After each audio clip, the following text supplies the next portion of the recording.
भगवान के द्वारा बनाए गए हमारे शरीर की रचना ऐसी है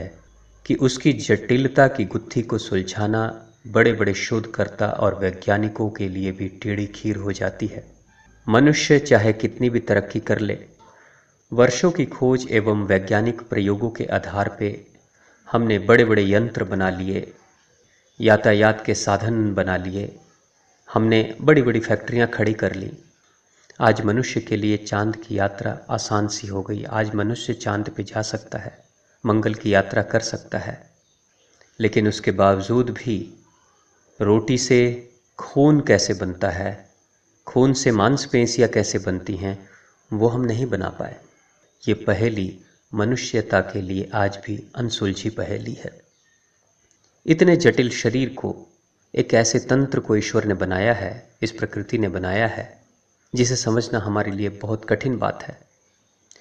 इस मानव तंत्र को बेहतर तरीके से समझे बिना और जो बातें हमें समझ में नहीं आती उसे एक सिरे से इनकार कर देना और ये कह देना निरर्थक है, अनावश्यक है, कि इसकी कोई ज़रूरत नहीं है, और उसे काट कर निकाल देना, ये बहुत बड़ी विडंबना है।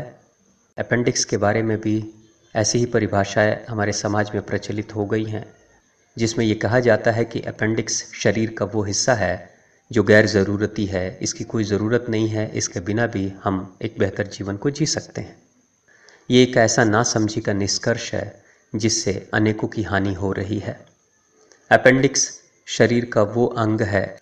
जो छोटी आंत के अंत में और बड़ी आंत के शुरुआत में 4 से 5 इंच के साइज़ की आंत का ही एक हिस्सा है, जिसको हम अपेंडिक्स कहते हैं। अपेंडिक्स में कभी कभी दर्द होना शुरू हो जाता है और ख़ास तौर से ज़्यादातर देखा गया है कि 10 वर्ष से ज़्यादा उम्र के बच्चों को ये शिकायतें होती हैं, जो बच्चे स्कूल में या कॉलेजों में पढ़ाई कर रहे हैं। और अपेंडिक्स की जब शुरुआत होती है, अपेंडिक्स के दर्द की शुरुआत होती है, तो शरीर के, तो नाभि के दाहिने हिस्से में, पेट के दाहिने हिस्से में दर्द होता है और काफ़ी तेज़ दर्द होता है। कभी कभी दर्द असहनीय हो जाता है और अक्सर हम दवाइयों को खाकर, पेन किलर को खाकर हम दर्द को दबाने की कोशिश करते हैं। और दर्द लंबे समय तक अगर चलते रहे तो अंत में मरीज़ को ये कहा जाता है कि आपके शरीर का ये एक ऐसा गैर ज़रूरती अंग है जिसकी ज़रूरत शरीर को नहीं है, इसे आप अगर हटा भी देते हैं तो भी आप सामान्य जीवन को जी सकते हैं। ये बताकर मरीजों के शरीर से अपेंडिक्स को काट कर निकाल दिया जाता है और ये कहा जाता है इसकी कोई ज़रूरत नहीं है, इसके बिना भी हमारी ज़िंदगी सामान्य तरीके से चल सकती है। लेकिन जब हम अपेंडिक्स को काट कर निकालते हैं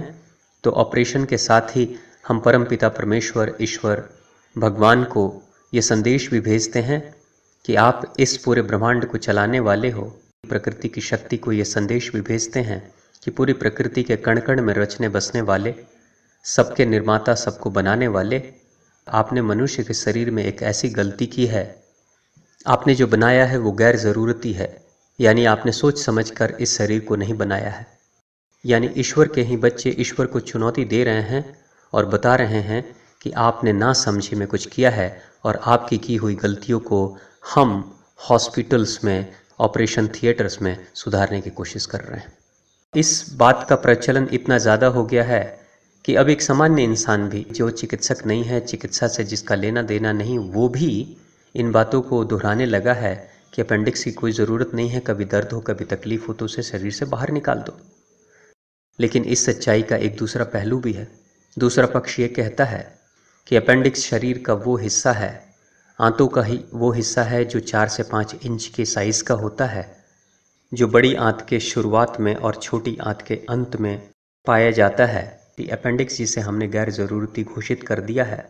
उसका इतना महत्वपूर्ण कार्य है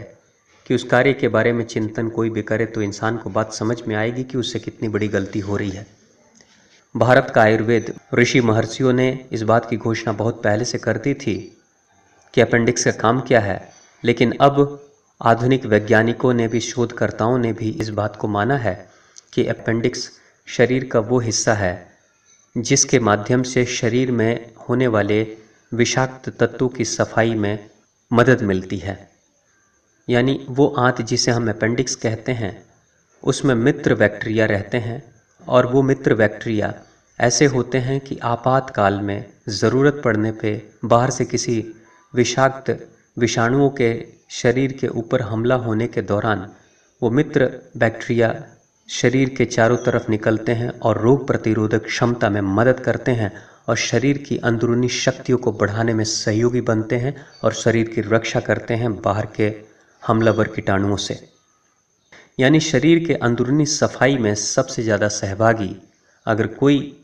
होता है वो हमारे शरीर के मित्र जीवाणु हैं, मित्र बैक्टीरिया हैं, जिनका रहने का घर अपेंडिक्स है। किन्हीं कारणों से जब किसी इंसान को कब्जियत कॉन्स्टिपेशन की समस्या होती है, खाने में जब रेशेदार भोजन की कमी होती है, कब्ज की समस्या लंबे वर्षों तक रहती है, तो धीरे धीरे शरीर में गंदगी के कारण से, कॉन्स्टिपेशन के कारण से अपेंडिक्स में भी रहने वाले रोग प्रतिरोधक क्षमताओं के मददगार मित्र बैक्टीरिया भी धीरे धीरे कमज़ोर होने लगते हैं और एक समय आता है कि उस अपेंडिक्स में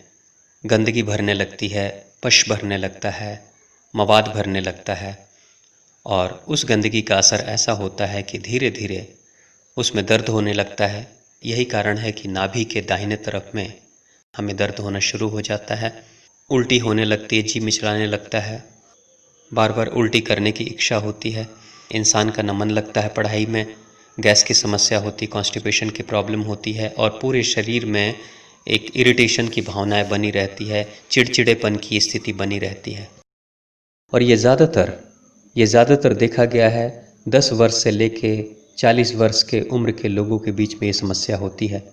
ख़ास तौर से वो बच्चे जो स्कूल कॉलेज में पढ़ाई कर रहे हैं, उनके साथ ये समस्या बहुत विकराल रूप में फैल रही है। मैंने ऐसे बहुत सारे बच्चों को देखा है जो बड़े बड़े स्कूलों में पढ़ाई कर रहे हैं, लेकिन अपनी दिनचर्या के कारण से, खान पान के कारण से उनको कब्जियत कॉन्स्टिपेशन की प्रॉब्लम रहती है। आजकल भोजन में फ़ास्ट फूड, जंक फूड यानी मैदे की बनी हुई चीज़ों को हम ज़्यादा खा रहे हैं, जिसका हमेशा प्रचार चल रहा है और बच्चे उससे बहुत प्रभावित होते हैं और मैदे की बनी हुई चीज़ों को खाते हैं ज़्यादा मात्रा में। रेशेदार भोजन की कमी हो गई है, हरी सब्जियों की कमी हो रही है, हम ज़्यादा मांसाहारी भोजन को पसंद कर रहे हैं। नतीजा ये हो रहा है शरीर में रेशेदार तत्वों की कमी होते चली जा रही है और लंबे समय तक कॉन्स्टिपेशन होने के कारण से, शरीर में रेशेदार तत्वों की कमी होने के कारण से शरीर के अपेंडिक्स में अनेकों तरह के विषाक्त तत्व भरने लगते हैं, जमा होने लगते हैं और एक समय ऐसा आता है जब असहनीय दर्द होता है। और कई बार देखा गया है अपेंडिक्स का मरीज़ अपेंडिक्स के फटने के कारण से उसकी डेथ भी हो जाती है, असहनीय पीड़ा के साथ उसकी मृत्यु भी हो जाती है। ऐसी स्थिति में तो जब कभी भी तकलीफ़ बढ़नी शुरू होती है तो बहुत आसानी से ये कह दिया जाता है कि इसकी कोई ज़रूरत नहीं, इसे काट कर बाहर निकाल दो। लेकिन विचारणीय बात यह है कि शरीर का वो हिस्सा जो शरीर के सफाई में, जो शरीर के प्रतिरोधक क्षमता में सहयोगी बनता है, मददगार बनता है, अगर हम उसे हटा देते हैं काट कर, तो आने वाले समय में ऐसा तो है नहीं कि बैक्टीरिया का हमला शरीर पर नहीं होगा, विषाणुओं का हमला हमारे शरीर पर नहीं होगा, तब भी होगा। और उस समय हमारे शरीर की रोग प्रतिरोधक क्षमता में सहयोगी बनने के लिए अपेंडिक्स अब तो है नहीं, उसके मित्र बैक्टीरिया भी खत्म हो चुके हैं, उनके लिए कोई जगह नहीं, उनके लिए कोई घर नहीं। तो बहुत आसानी से बाहर के हमलावर विषाणु हमारे शरीर पे हमला करेंगे, शरीर के अंदर प्रवेश करेंगे और धीरे धीरे बीमारियों को और बढ़ाते चले जाएंगे और हम और ज़्यादा बीमार हो जाएंगे। पहले अपेंडिक्स की बीमारी थी, अब हम कोई और बीमारी को पकड़ लेंगे और बीमारी को जकड़ लेंगे। तो हालत बिल्कुल वैसे ही है जैसे हमारे घरों में, साफ़ सुथरे घर में भी जब घरों में टाइल्स मार्बल्स लगे हुए हैं, तब भी हम अपने घरों में, स्वच्छ घर में भी एक छोटा सा डस्टबिन रखते हैं। उस घर में रोज़मर्रा की ज़िंदगी में अगर कोई पेपर, कोई कचरा अगर हो तो उस कचरे को हम पूरे घर में फैलाने से ज़्यादा बेहतर समझते हैं कि उसे हम डस्टबिन में डाल देते हैं और एक बार डस्टबिन की सफाई कर देते हैं, पूरे घर में स्वच्छता बनी रहती है। अपेंडिक्स की हालत भी वैसी ही है। अगर घर का मालिक ये कहे कि डस्टबिन में बहुत गंदगी रहती है, इस डस्टबिन को ही घर से बाहर निकाल कर फेंक दो, तो वो इंसान एक ऐसी बेवकूफ़ी कर रहा है जिसके आधार पे आने वाले दिनों में घर में होने वाले कचरे अब पूरे घर में फैलेंगे, क्योंकि अब वो डस्टबिन नहीं रहा। तो अपेंडिक्स के साथ ये सबसे बड़ी समस्या हो रही है। हमारा वो घर जिसमें मित्र बैक्टीरिया रहते हैं जो शरीर के रोग प्रतिरोधक क्षमता में मददगार साबित होते हैं। शरीर के ऊपर होने वाले विषाणुओं के हमला से शरीर को बचाते हैं। उसे ही हमने काट कर निकाल दिया, जबकि हमें ये करना चाहिए था कि अगर गंदगी ज़्यादा हो जाए डस्टबिन में तो हम डस्टबिन की सफाई कर दें और सफाई करने के बाद फिर से उसको उसी स्थान पर रख दें जहाँ से हमने उठाया था, ताकि दूसरे दिन की होने वाली गंदगी को वो डस्टबिन अपने अंदर समेट कर घर को स्वच्छ रखे। खुद गंदा हो लेकिन घर को स्वच्छ रखे। वैसे ही छोटा सा डस्टबिन कचरे का डब्बा हमारा अपेंडिक्स होता है, लेकिन उसके होने के कारण से ही पूरा शरीर स्वस्थ रहता है और गंदगी पूरे शरीर में नहीं फैलती है। ईश्वर के बनाए हुए इस यंत्र को हमने समझा नहीं, जिसके कारण से हम बहुत आसानी से हमने कह दिया कि इसकी कोई ज़रूरत नहीं, ये गैर ज़रूरती है, इसे काट कर बाहर निकाल दो। तो ये अफसोस की बात है और इसके कारण से हमारी बहुत बड़ी क्षति हो रही है। तो बेहतर तो यही होगा, अपेंडिक्स के ऑपरेशन करने से ज़्यादा बेहतर है कि हम उसकी सफाई करें। उसकी सफाई के लिए हमें 2-3 चीज़ें बहुत ज़्यादा ज़रूरी हैं। सबसे पहले बच्चों के दिनचर्या में हम ऐसे भोजन को न खिलाएं, बच्चों के दिनचर्या में ऐसे भोजन को न शामिल करें जो मैदे के बने हुए हैं, जिसमें रेशों की कमी है। उनको रेशेदार भोजन दें जिसमें फाइबर की मात्रा ज़्यादा है, जो रेशेदार हैं ऐसे भोजन दें। मैदे में रेशे की कमी होती है, मैदा चिकना होता है और मैदा इतना चिकना होता है कि कई बार आंतों में जाकर चिपक जाता है। लेकिन आज आधुनिकता के नाम पे हमारे घरों में कुछ चीज़ों को ऐसे हमने अपना लिया है जिसके कारण से हम अपने ही लाडले बच्चे को बीमारियों के गर्त में डालते चले जा रहे हैं। तो मुझे सोचकर कभी कभी आश्चर्य होता है कि हमारी घर की माताएं जो बच्चों के सुबह में स्कूल जाने का वक्त होता है तो टिफ़िन के नाम पे कई बार उन्हें उनके टिफ़िन में ब्रेड, मैदे की बनी हुई ब्रेड दे देती हैं, कई बार सैंडविच दे देती हैं। कईयों को तो देखा कि वो नूडल्स, चाउमीन वगैरह बना कर दे देती हैं टिफ़िन में, और कई बार तो बच्चों को कोल्ड ड्रिंक भी दे दिया जाता है। कुछ माताओं को देखा कि बिस्किट्स वगैरह भी उनके टिफ़िन में डाल देती हैं। ये माताएं जो अपने बच्चों से बहुत प्रेम कर रही हैं, लेकिन अनजाने में अपने बच्चों को मैदे से बनी हुई चीज़ों को खिला रही हैं जिसमें फाइबर नहीं है, जो रेशेदार नहीं है, जिसके कारण से कॉन्स्टिपेशन यानी कब्जियत होगी और कब्जियत के कारण से धीरे धीरे अपेंडिक्स की समस्या की शुरुआत होगी। तो ध्यान दें, भोजन में बच्चों को जब उनके शरीर का निर्माण हो रहा है, शरीर में विकास हो रहा है, शारीरिक और मानसिक रूप से वो विकसित हो रहे हैं, तो वैसे समय में बच्चों को मैदे से बनी हुई चीज़ों से दूर रखें।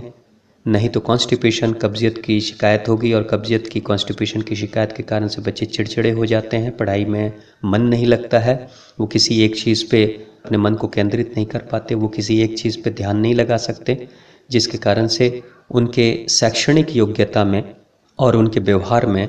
कमी आने लगती है। उनका पढ़ाई में मन नहीं लगता है, माता पिता की कही हुई बातों के विपरीत जाते हैं, उनके शरीर के अंदर की व्याकुलता उनके व्यक्तित्व पे झलकने लगती है, जिसके कारण से उनके व्यवहार घर के परिवार के सदस्यों के साथ बुरा होने लगता है।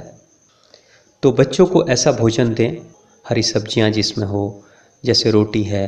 दूध है, फल है। मांसाहार भोजन कम से कम दें, क्योंकि मांसाहार भोजन के साथ सबसे बड़ी समस्या होती है कि वो रेशेदार नहीं होता है, उसमें फाइबर की मात्रा कम होती है, और जिस भी भोजन में फाइबर की मात्रा कम होती है तो धीरे धीरे हमें चर्म रोग जैसी शिकायतें शुरू हो जाती है, जिसका बुरा असर हमारे लीवर पे भी पड़ता है, हमारे किडनी पे भी पड़ता है। दूसरी चीज़, बच्चों को एक खास आदत डालें कि उन्हें सुबह सुबह में पानी पिलाने की आदत डालें, ताकि उनके पेट की प्रॉपर सफाई हो। उनके उम्र के हिसाब से पानी की मात्रा आप रख सकते हैं। अगर आपकी संतान की उम्र 15 साल से ऊपर की हो गई है तो उन्हें 1.25 लीटर पानी पिलाने की आदत डालें।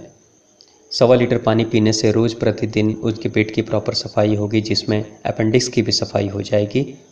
और धीरे धीरे कॉन्स्टिपेशन की समस्या खत्म होगी। और कॉन्स्टिपेशन की समस्या खत्म होने से मन में बड़ी चेतना रहती है, ऊर्जा रहती है और पढ़ाई में मन लगता है और वो बच्चे अपनी पढ़ाई में ज़्यादा बेहतर कर पाते हैं। लेकिन कभी कभी मुझे दुख होता है, बहुत सारे स्कूल और कॉलेजों में मैं जाता हूँ, वहाँ पे बच्चों के साथ मिलना, उनके बीच में बातें करना, स्वास्थ्य और बेहतर जीवन के प्रति बातें करना, इस तरह के कार्यक्रम में मैं जाता हूँ। मुझे एक घटना याद आ रही है। मैं एक बड़े से स्कूल में, जो अपने क्षेत्र का बहुत बड़ा स्कूल है, जिस स्कूल की उम्र कम से कम 50-60 वर्ष से ज़्यादा की हो गई है, बहुत सारे बच्चे उस स्कूल में पढ़ाई करते हैं। उस स्कूल में जब मैं गया था, स्वास्थ्य की विषय पे बातें हुई थी, पानी पीने की आदत की बात हुई थी तो बच्चों ने एक साथ हाथ उठाकर कहा था कि हम सब पानी पिएंगे और बच्चों ने पानी पीना शुरू भी कर दिया। लेकिन 3 महीने के बाद उसी स्कूल के एक छात्र से जब मेरी बात हुई तो उसने कहा कि आपके कहने पे हम सब ने पानी पीना शुरू कर दिया, लेकिन सुबह में पानी पीने के कारण से लघुशंका जब जाने की ज़रूरत पड़ती थी तो हमारे स्कूल के जो टीचर्स थे वो मना कर देते थे कि नहीं, लघुशंका नहीं जाना है। लघुशंका नहीं जाने के कारण से आहिस्ते आहिस्ते हम सब ने पानी पीना बंद कर दिया। यहाँ जब बच्चों को लघुशंका जाने की ज़रूरत पड़ती थी तो शिक्षकों ने बच्चों के स्वास्थ्य को दरकिनार करते हुए अनुशासन के ऊपर ध्यान दिया और उन्हें लघुशंका के लिए जाने से मना कर दिया। नतीजा ये हुआ कि धीरे धीरे बच्चों ने पानी पीना बंद कर दिया और फिर से वही कॉन्स्टिपेशन, फिर से कब्जियत की शिकायत। और उसी स्कूल के कई बच्चे जिनकी उम्र 14-15 साल की थी, अपेंडिक्स के फटने के कारण से मृत्यु भी हो गई। तो इस बात पे जब मैं सोचता हूँ कि हम जिन स्कूलों में शिक्षा दे रहे हैं बच्चों को, वो शिक्षा भी किस काम की जब बच्चे का जीवन ही न रहे। वो शिक्षा भी किस काम की जिसमें शिक्षक एक बच्चे को अपने स्वास्थ्य के प्रति प्रेरित नहीं कर पा रहा है।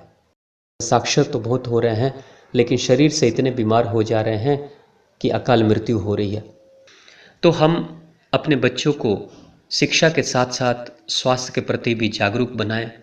क्योंकि जिस किसी बच्चे में शारीरिक और मानसिक दोनों विकास होता है वही आध्यात्मिक दिशा में आगे की तरफ बढ़ पाता है। उसी के अंदर संस्कारों का बीजारोपण हो पाता है, बेहतर संस्कार मिल पाते हैं उसको। बेहतर तो यही होगा कि हम एक पूर्ण शिक्षा की तरफ बढ़ें, और संपूर्ण शिक्षा तो वही है जिसमें शारीरिक, मानसिक और आध्यात्मिक विकास की तरफ मार्ग प्रशस्त हो। धन्यवाद। आपका दिन शुभ हो।